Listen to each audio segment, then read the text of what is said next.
Every fraud story usually starts the same way. A charismatic founder, a billion-dollar valuation, and a lie. But this story starts somewhere else. It starts at 2:04 a.m. in Gurugram, India. A developer named Priya is staring at a ticket queue, bug reports, client requests, deployment errors. She has a mortgage, a daughter starting school in September, and a job she was told was building the future of artificial intelligence. What she wasn't told was that she might become the human inside the machine. London, 2016.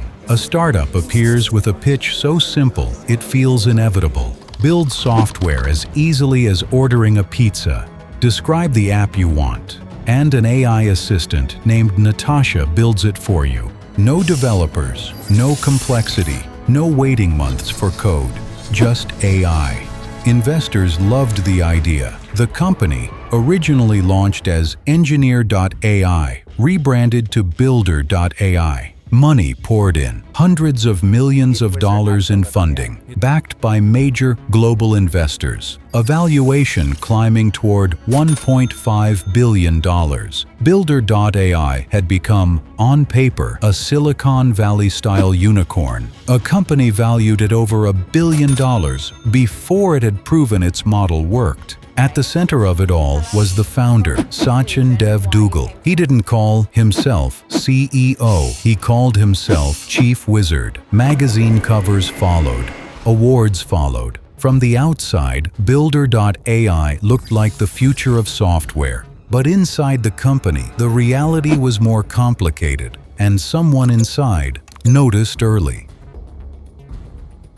In 2019, a senior executive at the company filed a lawsuit. Builder.ai's chief business officer accused leadership of misleading investors about the company's technology. According to the complaint, the AI capabilities being promoted to investors were, in his words, smoke and mirrors. That same year, an investigation by the Wall Street Journal quoted former employees who said the company had dramatically exaggerated what its AI could actually do.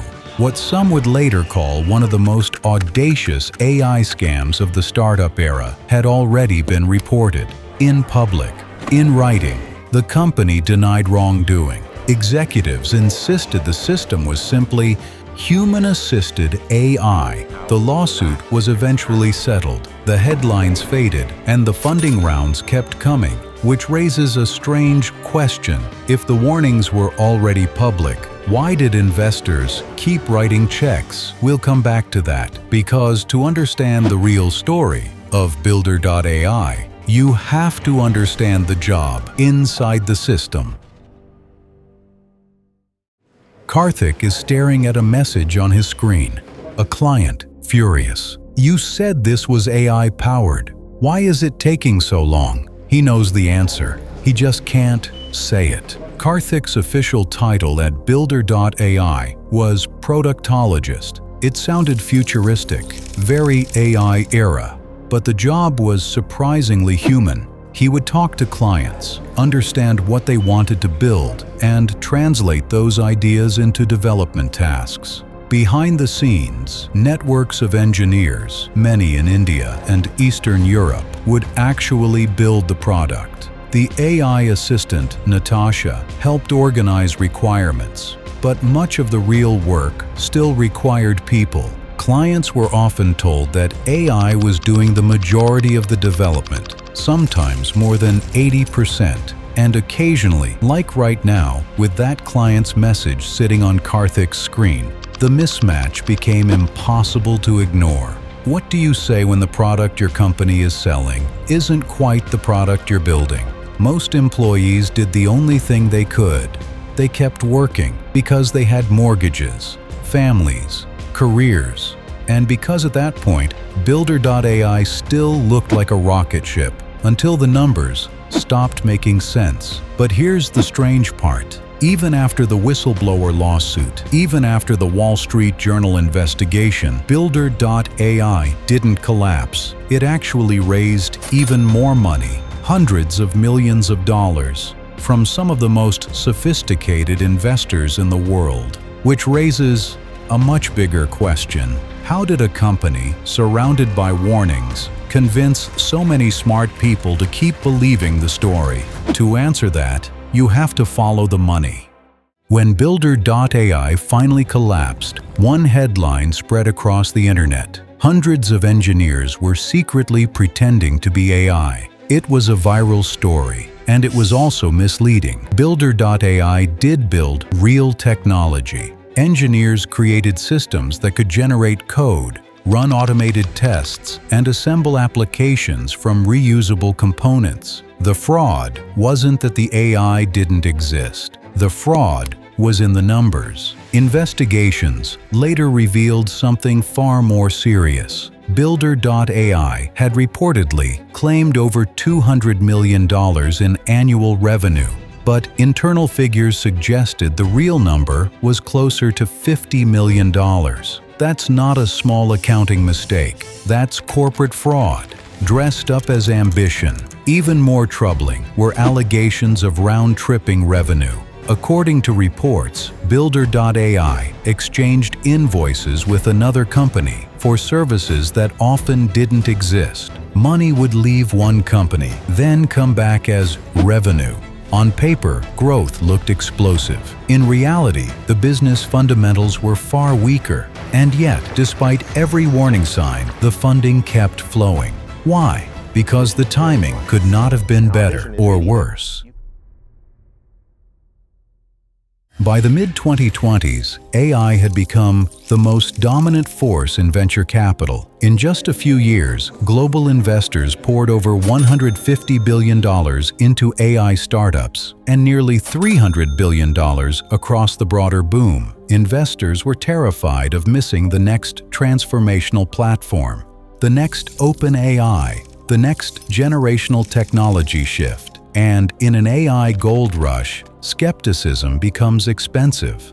No fund wants to be remembered as the one that passed on the future. So the checks cleared, the valuation climbed, and inside Builder.ai, employees kept building. But what nobody wanted to say out loud, what nobody dared to write in an investment memo, was the obvious question: were they investing in artificial intelligence? Or were they investing in the idea of artificial intelligence? Because in a market running this hot, the line between vision and delusion gets thin fast. The AI bubble wasn't built by bad actors alone. It was built by pressure, real, institutional, unspoken pressure to believe, to not be the skeptic in the room, to not be the fund. That passed on the future. And so the capital kept moving, until suddenly the money stopped. In early 2025, a major lender seized tens of millions of dollars from Builder.ai's accounts. The company's financial position unraveled almost overnight. Within weeks, Builder.ai filed for bankruptcy protection. Roughly 1,000 employees lost their jobs. Many of them learned the news the same way, through a company video call. Not the founder, not the investors.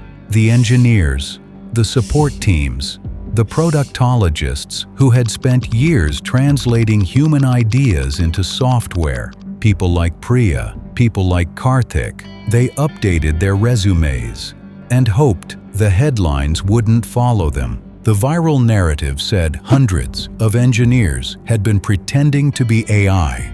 But the real story is more uncomfortable than that, because many of those engineers were building real systems, real code, real infrastructure, real products. The problem wasn't that humans were inside the machine. The problem was that the story around the machine had grown bigger than the truth. Builder.ai didn't collapse because engineers were pretending to be AI. It collapsed because hype outran reality, and when that happens in venture capital, the fall is always fast.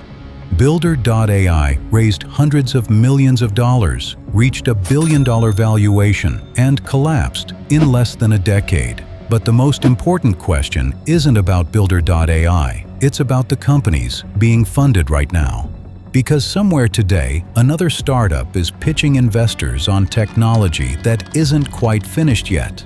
Another founder is selling the future, and another team of engineers is quietly doing the real work behind the scenes. The question isn't whether hype exists. The question is, how many companies in today's AI boom are closer to the story than the truth? If you found this story fascinating, subscribe for more deep dives into the biggest corporate collapses and business empires that looked unstoppable until they weren't. Because sometimes the most important lessons in business come from the companies that failed. And here's the question worth taking with you. If Builder.ai could fool the world, the investors, the press, the industry, for nearly a decade, how do you spot the next one before it collapses? Is human-assisted AI still AI, or is it just outsourcing with better branding? Drop your answer in the comments, and if you want to know how to spot the next Builder.ai before it collapses,